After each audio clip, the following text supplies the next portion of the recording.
सोपं सोपं सांगतो. असा प्रश्न तुम्हाला आला तर सोडवायचं कसं.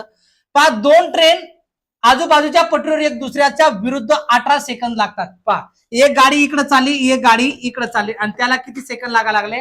18 सेकंद एकूण एकाला प्रायर करण्यासाठी. पहा, एका ट्रेनची लांबी 250 मीटर आहे, दुसरीची लांबी माहिती नाही म्हणून काय केलं आपण? एक ज्यावेळेस गाडी स्वतःचं अंतर प्लस दुसऱ्या गाडीचं अंतर पार करेल त्यावेळेस इथं काय ठरेल? वेळ ठरेल. पण मला सांगा दोन्ही ट्रेनचा वेग किती आहे? म्हणजे या गाडीचा ट्रेन 180 आहे, या गाडीचा ट्रेन 180 आहे. म्हणजे गाडी विरुद्ध दिशेने आहे म्हणून दोन्हीची काय केली? बेरीज केली. 18 दोन्ही 36, 360 किलोमीटर प्रति तास. आता मीटर मध्ये चालल्या जाऊ आणि इथं सेकंद 360 म्हणजे किती? शून्य वाढवू 3 सोबत किती रे? 36. तर आता 18 सेकंद जर तुलनेत घेतलं तर येणाऱ्या उत्तरातून किती वजा करावं लागेल? कारण की इथं वेळ ठरलेला आहे म्हणून 18 सेकंदासोबत किती? 18 सेकंद म्हणजे याच्यात दोन गाड्या आहे ना, पण एका गाडीची लांबी दिलेली आहे म्हणून लक्षात घ्या.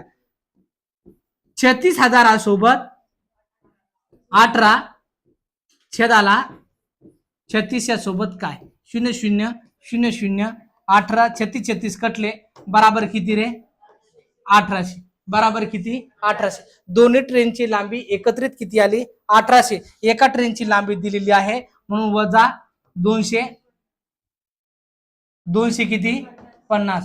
0 5 इथं 7 मधून 2 गेले 5 1 15 50 तुमचं काय असणार आहे? उत्तर असणार आहे. समजलं सर्वांना? समजलं असेल व्हिडिओ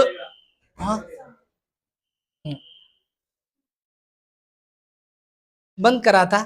सगळ्याला आवडला